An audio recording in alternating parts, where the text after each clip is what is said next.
Hello guys, welcome back to my channel. So guys, आज मैं आपके लिए लेके आऊँ लव नेक्स्ट डोर के एपिसोड 5 के एक्सप्लेनेशन। एपिसोड 5 के स्टार्टिंग में हम सबसे पहले फ्लैशबैक का सीन देखते हैं, जहाँ की स्योंग ना रियो से मिलने यूएस गया हुआ था। वो यहाँ पे उसे उसके रूम पे रुकने के लिए कह रही थी और कह रही थी कि हम यहाँ पे सो चुके हैं इनके। लेकिन रात में ना वो तो ड्रंक होकर सो गई थी और वो भी ना उसी के कमरे में सो गया था। तो फिर जब नेक्स्ट मॉर्निंग ये उठता है ना, तो वो काफी खुश लग रहा था, क्योंकि असल में वो यहाँ यूएस उसे अपने दिल की बातें बताने के लिए आया था। पर उसे यहाँ पे ये जान के शौक लग जाता है कि उसका ना अब एक बॉयफ्रेंड भी है। तो ये जानने के बाद ना वो उसे अपनी फीलिंग्स नहीं बताता। तो वही सीन प्रेजेंट में शिफ्ट होकर दिखाया जाता है कि यहाँ पे अंधेरा था और रियो ना गिरने ही वाली थी कि स्योंग ने उसे पकड़ लिया था और ये दोनों ना उसके ऑफिस में मौजूद थे। यहाँ इन दोनों को भूख लगी थी। कह रहा था कि चलो बाहर से खाना ऑर्डर्स करते हैं, लेकिन वो कह रहा कि नहीं, ऐसे ओकेजन्स पे ना घर पे खाना बनाया जाता है, रुको मैं तुम्हारे लिए बनाती हूँ। तो यहाँ वो जब खाना बना रही थी तो यहाँ स्योंग ना काम कर रहा था, लेकिन उसकी नजर ना बार बार रियो पे ही जा रही थी। खाना बनने के बाद जब वो दोनों खाना खा रहे थे तो वो ना उससे पूछ भी रही थी कि खाना कैसा बना है, तुम्हें अच्छा तो लगा ना। लेकिन यहाँ पे खाने में काफी हरी सब्जियां थी, तो ये देख के उसे अच्छा तो नहीं लगता, लेकिन फिर भी वो टेस्ट करता है ना तो उसे काफी ज्यादा अच्छा लग रहा था। पर वो फिर भी कहता है कि हाँ ठीक ठाक ही है। तो रियो उससे वापस पूछती है कि सच बताओ तुम्हें खाना कैसा लगा। लेकिन वो तो बस यहाँ पे उसे ना देखते ही रह गया था, वो कुछ कह ही नहीं पाता। तभी यहाँ पे ना मोइंग भी वहाँ पे आ गई थी और उसे भी ना काफी ज्यादा भूख लगी थी, तो वो खाना देख के ना काफी ज्यादा एक्साइटेड भी हो गई थी। तो यहाँ पे फिर ना स्योंग ये कह के जाने लगता है कि मैं थोड़े ड्रिंक्स लेके आता हूँ, तुम तब तक मेरा इंतजार करना। लेकिन यहाँ वो तो असल में मोयोंग को अवॉइड कर रहा था, क्योंकि मोयोंग ने ना पहले ही उसका लेटर पढ़ लिया था टाइम कैप्सूल निकाल के, और वो जानती थी कि वो ना रियो को पसंद करता है। और वही यहाँ पे मोयोंग ने उसके मॉम का कॉल नहीं उठा रही थी, क्योंकि उसकी मॉम ने इसे ब्लाइंड डेट पे भेजना चाहती थी। और साथ ही में ये भी कह रही थी कि मेरा तो सपना अधूरा ही रह गया तुम्हें वेडिंग ड्रेस में देखने का। तो ये बात सुन के ना फिर रियो उसे अपनी वेडिंग ड्रेस वाले फोटोज उसे दिखाते हैं, और ये देखते हुए ना मोयोंग से कह रही थी कि मैं पता लगा के ही रहूंगी कि तुम दोनों के बीच में हुआ क्या था, तुम दोनों ने ब्रेकअप क्यों किया। तो ये सुन के वो तो यहाँ पे कह रही थी कि हाँ ये तो सच है कि मैं अब तक मूव ऑन नहीं कर पाई हूँ। तभी यहाँ पे ना स्योंग वहाँ पे आ गया था, क्योंकि वो अपना वॉलेट यहीं पे भूल गया था। और साथ ही में ना और वो यहाँ पे फोन में रियो की वेडिंग ड्रेस वाली फोटो देख के ना काफी ज्यादा बुरा लग रहा था, लेकिन फिर भी ना वो वहाँ से चुपचाप चला गया था। और वही जब नेक्स्ट डे दिखाया जाता है, यहाँ पे रियो के फादर के रेस्टोरेंट में ना कुछ व्लॉगर्स लड़के वहाँ आए हुए थे। और वही दूसरी तरफ यहाँ पे स्योंग के ऑफिस में ना उसका कलीग कह रहा था कि वो लोग ना रियो को हायर करना चाहते हैं उनकी मदद करने के लिए, लेकिन वो तो यहाँ पे मना कर देता है, ये कहते हुए कि उसे ना और भी काम है, तो वो ना हमारे साथ नहीं आ सकती। लेकिन फिर वो ये डिसाइड करती है कि उसने ना उनकी काफी मदद की थी, तो हमें ना उसे एटलीस्ट खाने पे तो लेके ही जाना चाहिए। तो वो बाद में ना रियो को एज अ फेयरवेल उसे खाने खिलाने बाहर ले जाते हैं। यहाँ पे सब लोग आए हुए थे। और वही जब हमें दूसरी तरफ दोहा को दिखाया जाता है, जो कि पार्क में ना 4 लीफ वाला एक पत्ता ढूंढ रहा था, जिसे देख के यहाँ पे मोयोंग ना रुक जाती है और वो उससे आके पूछती है कि तुम यहाँ कर क्या रहे हो ऐसे। तो वो जब उसे बताता है तो वो कह रही थी कि ठीक है मैं भी तुम्हारी मदद कर देती हूँ। और वो ना यहाँ पे उसे एक पत्ता वैसा ढूंढ के भी दे देती है और पूछ रही थी कि क्या ये किसी लड़की के लिए है। तो वो उसे हाँ कहता है और उसे फिर ना वहाँ से लेके चला गया था। और वही दूसरी तरफ लंच के बाद ना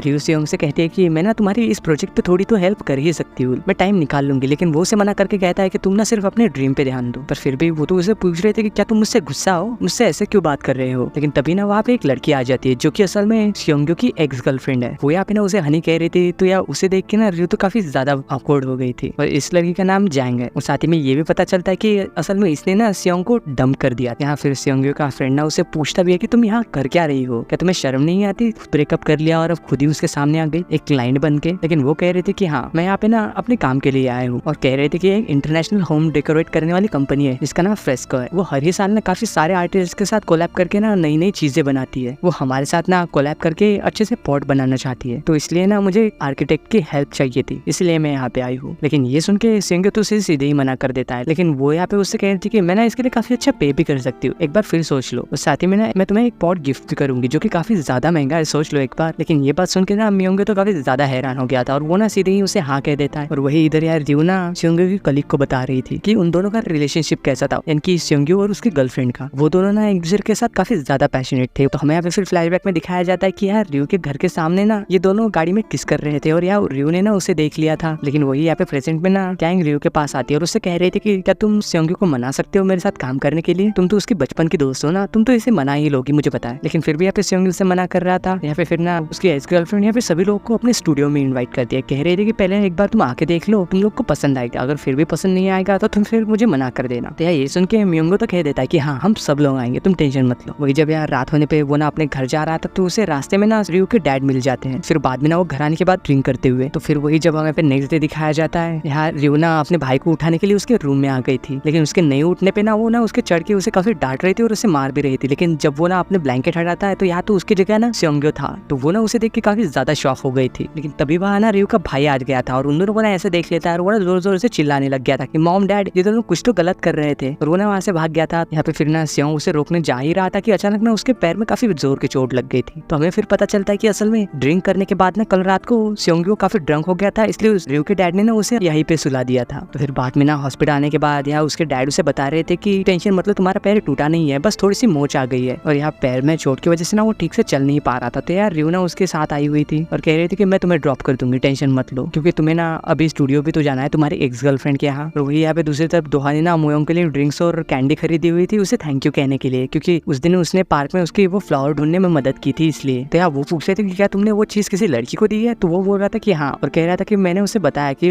इसे ढूंढने में ना तुमने मेरी मदद की है। तो वो कह रही थी, कह रहे तुमने ये क्यों बोला, क्या तुम पागल हो? तो यार वो कह रहा था कि मैं कभी झूठ नहीं बोलता। ये सब कह के ना वो वहाँ से चला गया था फिर। और वही इधर दिखाया जाता है कि सोंग्यो और रयू ना सोंग्यो की एक्स गर्लफ्रेंड के यहाँ पे पहुंच गए थे और वो उसे बता रही थी कि कैंग को आने में ना टाइम लगेगा, इसलिए हम कंटिन्यू करते हैं। तो वो साथ ही में ना यहाँ पे ढेर सारे जार देख के ना काफी ज्यादा एक्साइटेड हो गई थी। तो यार जैंग बता रही थी कि मैं यहाँ पे ना सॉसेज और काफी सारे पेस्ट बनाती हूँ और कह रही थी कि मेरे डैड ना इन सब चीजों में काफी ज्यादा एक्सपर्ट थे और ये सारी चीजें ना हम ये की गाँव की लेडीज के साथ मिलकर बनाते हैं और आज ना मुझे कुछ लोगों की मदद भी चाहिए थी, तो क्या तुम लोग मेरी मदद करोगे? तो यार रयू ना ये सब जान के काफी एक्साइटेड थी क्योंकि वो भी जानना चाहती थी कि ये सारी चीजें ना बनते कैसी है और कह रही थी कि हाँ मैं तुम लोग की मदद जरूर करूंगी। यहाँ पे फिर वो लोग ना बाकी लोगों के साथ मिलकर सॉसेज बनाना स्टार्ट करते हैं और यहाँ पे रयू ना काफी ज्यादा एक्साइटेड थे और साथ ही में खुश भी। और यार सेयोंग्यो भी ना फिर उनकी मदद करने लग जाता है और साथ ही में यहाँ पे रयू ना वहाँ की लेडीज से काफी सवाल करने लग जाती है कि इसमें क्या क्या डाला जाता है, ये बनता कैसे है। और वही यहाँ पे जैंग ना सेयोंग के पास आके कहते हैं कि मुझे तुमसे बात करनी है, क्या तुम थोड़ी देर साइड आओगे? और वो यहाँ पे ना उसे घर के अंदर ले जाती है और उससे कह रही थी कि क्या तुमने मेरे ब्रेकअप के बाद किसी और को डेट किया? तो वो कह रहा था कि हाँ, और कह रहा था कि क्या तुम्हें सिर्फ मेरे साथ इसलिए काम करना है? तो वो कह रही थी कि हाँ ये भी उनमें से एक कारण है, लेकिन फिर भी काम ना सबसे पहले आता है। और साथ ही में ना वो यहाँ पे एग्जीबिशन में रखे हुए सारे ही पॉट उसे दिखाती है और कह रही थी कि क्या तुम इसे बनाना ट्राई करना चाहोगे? तो वो फिर ना यहाँ पे पॉट बनाने लग जाते हैं, लेकिन तभी यहाँ पे ना रयू वहाँ आके उन दोनों को देख लेती है। वो तो असल में वॉशरूम जाने के लिए आई थी, लेकिन वो यहाँ देख रही थी कि सोंग्यो ना उसकी एक्स गर्लफ्रेंड के साथ मिलकर यहाँ पे पॉट बना रहा था। लेकिन ये सब देख के ना यहाँ पे रयू को शायद बिल्कुल भी अच्छा नहीं लग रहा था, लेकिन जब वो वहाँ से जा रही थी ना तभी यहाँ पे गलती से ना उसके कुछ गिर जाता है। तो ये दोनों ना फिर उसे देख लेते हैं। यार रयू ना फिर बहाने बजाने लग जाती है कि अरे मैं तो वॉशरूम के लिए आई थी, तुम दोनों कंटिन्यू करो, और वो ना वहाँ से चली गई थी। तो जब यहाँ पे सेयोंग्यो ना बाहर आ गया था तो यार रयू से कहती है कि माफ कर देना, मैंने तुम्हारा रोमांटिक मोमेंट डिस्टर्ब कर दिया, और कह रही थी कि तुम दोनों साथ में ना काफी ज्यादा अच्छे लगते हो। लेकिन ये सुन के ना वो गुस्सा हो गया था और कह रहा था कि तुम्हें ना दूसरों के काम में दखल नहीं देना चाहिए। लेकिन तभी ना यहाँ पे मोयोंगो और उसके बाकी एम्प्लॉयज भी वहाँ आ गए थे और वो लोग भी ना यहाँ पे इसकी मदद करने वाले थे सॉसेस बनाने में। लेकिन यहाँ पे सेयोंग्यो तो काफी ज्यादा गुस्सा था, इसलिए ना वो वहाँ से चला गया था बाहर टहलने के लिए। और वो ना इसी बारे में सोच रहा था कि जब उसने कहा था कि मैं ना अभी भी अपने एक्स बॉयफ्रेंड को भूल नहीं पाई हूँ, इस बात से ना शायद वो काफी ज्यादा परेशान लग रहा था। और वही इधर यहाँ मोयोंग को जब दिखाया जाता है उसे ना यहाँ पे किसी घर से कॉल आता है कि कोई बच्ची बीमार है, और वो जब यहाँ पे आके देखती है कि ये तो वही लड़की है जो मुझे पार्क में मिली थी। वो यहाँ छोटी बच्ची ना अपना नाम युंदो बताती है और वो ना बेहोश हो गई थी क्योंकि उसे ना काफी ज्यादा बुखार था, इसलिए ये लोग ना फिर उसे हॉस्पिटल भी ले गए थे। और इधर जब हमें रयू को दिखाया जाता है जो कि यार रयू ना उसकी मदद कर रही थी एक भारी जार ले जाने में, लेकिन वो ना गलती से टूट गया था और वो उसे जब साफ करने लगती है तो यार सेयोंग्यो ना उसके पास आ जाता है और उसे ना काफी डांट रहा था और कह रहा था कि अगर तुम्हें लग जाती तो, अगर तुम्हें कोई काम ठीक से नहीं आता तो तुम जबरदस्ती वो क्यों करती हो। लेकिन यहाँ जैंग उससे समझा रही थी कि अरे वो तो बस मेरी मदद कर रही थी, इतना क्यों गुस्सा हो रही हो। और वो यहाँ पे ना रयू को अपने कपड़े चेंज करने के लिए भेज देती है। और वही इधर दूसरी तरफ दोहा को ना उसके हाउस हेल्प का कॉल आता है जो कि उसे बता रही थी कि मुझे ना युंदू कहीं पे नहीं मिल रही, और पड़ोस वाले लोगों ने बताया कि उसे ना पैरामेडिक्स आके ना हॉस्पिटल लेके गए हैं, उसकी शायद तबीयत खराब है। तो ये सब सुन के ना वो सीधे हॉस्पिटल चला गया था। तो फिर हमें यहाँ पे पता चलता है कि ये छोटी बच्ची ना असल में दोहा की बेटी है, और ये देख के ना यहाँ पे मोयोंग भी शॉक हो गई थी क्योंकि वो भी वहीं पे थी। और फिर ना वो उसे डांट भी रही थी कि तुम कैसे डैड हो, अपनी बेटी को ऐसी हालत में तुम अकेला छोड़ के थे कहाँ। लेकिन तभी यहाँ पे ना युंदू को होश आ गया था और उसे जनरल वार्ड में शिफ्ट करा जा रहा था, तो वो ना ये बातें सुन लेती है। तो या फिर वो ना मोयोंग से कहती है कि मैं उन लोगों से बात नहीं करती जो मेरे डैड के ऊपर चिल्लाते हैं, आप ना बहुत बुरी हो और आपसे ना मुझे भी बात नहीं करनी। ये सुन के तो